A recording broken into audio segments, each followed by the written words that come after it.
Hi everyone, আজকের recipe garlic broccoli fried. তো আমরা কিছু ব্রোকলি কেটে নিয়েছি আর আদা আদা ভেজিস হিসেবে গাজর ইউজ করেছি আর পেঁয়াজ কুচি আর মেন ইনগ্রিডিয়েন্ট যেটা রসুন থেতো। রসুনটাকে যদি থেতো করে নেন তাহলে এটার ফ্লেভারটা খুব ভালো আসে। এবার কড়াইতে তেল দিয়ে আমরা ফার্স্টে ব্রোকলিটা একটু ভেজে নেব। আর ওই নুন আর আমি হাতে ক্রাশ করা গোলমরিচ দিয়েছি, কারণ হাতে ক্রাশ করা গোলমরিচ দিলে ওর ঝালটা বা ওর ফ্লেভারটা খুব সুন্দর আসে। তাই এটাকে ওই 60 টু 70% মতন আমরা এটাকে কুক করে নেব। দিয়ে তারপর এটাকে নামিয়ে নেব, দিয়ে আমরা আরও যা ভেজিস ইউজ করছি সেগুলোকে ফ্রাই করে নেবো এক এক করে। আমি এখানে যেমন গাজর ইউজ করেছি, আপনারা চাইলে সুইট কর্ন ইউজ করতে পারেন, তারপর মাশরুম ইউজ করতে পারেন। এগুলো ব্রোকলির সাথে খুব ভালো লাগে। সেম গাজরটাও আমি নুন আর গোলমরিচ দিয়ে একটু সটে করে নিচ্ছি।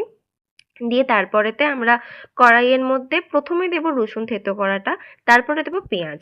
দিয়ে ওই একটু গোল্ডেন ব্রাউন মতন হয়ে গেলে চিলি ফ্লেক্স দিচ্ছি। আপনারা চাইলে লঙ্কাও ইউজ করতে পারেন, আমি এখানে ঝালের জন্য চিলি ফ্লেক্স আর গোলমরিচ ক্রাশ করাটা দিয়েছি।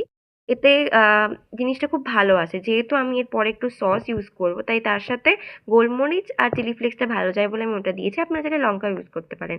আর একটু সোয়া সস দিচ্ছি আমি এখানে। সোয়া সস আর টমেটো কেচাপ দিয়ে এটাকে পুরোটা কিছুক্ষণ মতন ফ্রাই করতে হবে, যাতে ফ্লেভারটা খুব ভালো মতন মিক্স হয়ে যায়, এর যে কাঁচা ফ্লেভারটা থাকে সেটা চলে যায়।